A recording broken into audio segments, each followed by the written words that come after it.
অসম কৃষি বাণিজ্য আৰু গ্ৰাম্য ৰূপান্তৰকৰণ প্ৰকল্পৰ উদ্যোগত তথা কানাড়া বেংকৰ সহযোগত আজি ৰাজ্য চৰকাৰৰ মীন বিভাগে ৰাজ্যখনৰ 539 গৰাকী মৎস্যপালকৰ মাজত আনুষ্ঠানিকভাৱে কিষাণ ক্ৰেডিট কাৰ্ড বিতৰণ কৰে।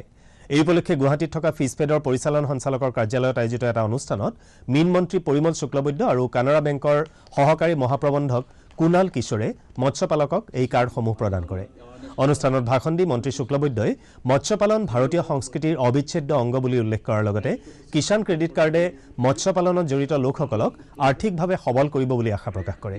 আজিৰ অনুষ্ঠানতে মন্ত্ৰীগৰাকীয়ে ফিছপেডৰ নৱনিৰ্মিত মুখ্য কাৰ্যালয় আৰু স্বাস্থ্যসন্মত মৎস্য বিপণন কেন্দ্ৰও উদ্বোধন কৰে। অনুষ্ঠানত মীন বিভাগৰ আয়ুক্ত সচিব ৰাকেশ কুমাৰ, ফিছপেডৰ সঞ্চালক NK দেৱনাথ, পৰিচালন সঞ্চালক ডক্টৰ ধ্ৰুৱজ্যোতি শৰ্মা আদি উপস্থিত আছিল।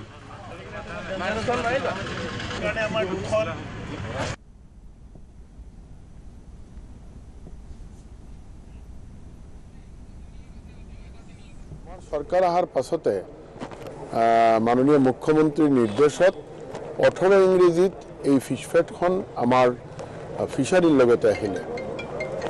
ফিশারির লগতে আহার পাছতে আমি আমার এই যিসকল মানুহে ফিছফেডত কাম কৰে তেওঁলোকৰ লগতে বাৰম্বাৰ আমি বহিছোঁ।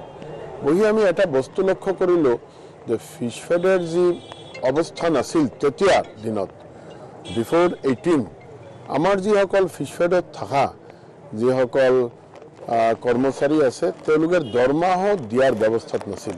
বহুত দিন হৈছিল যে তেওঁলোকে মানে 25% টোটেল দৰমহাৰ তেওঁলোকে পোৱা নাছিল, এনেকুৱা এটা স্থিতি আছিল।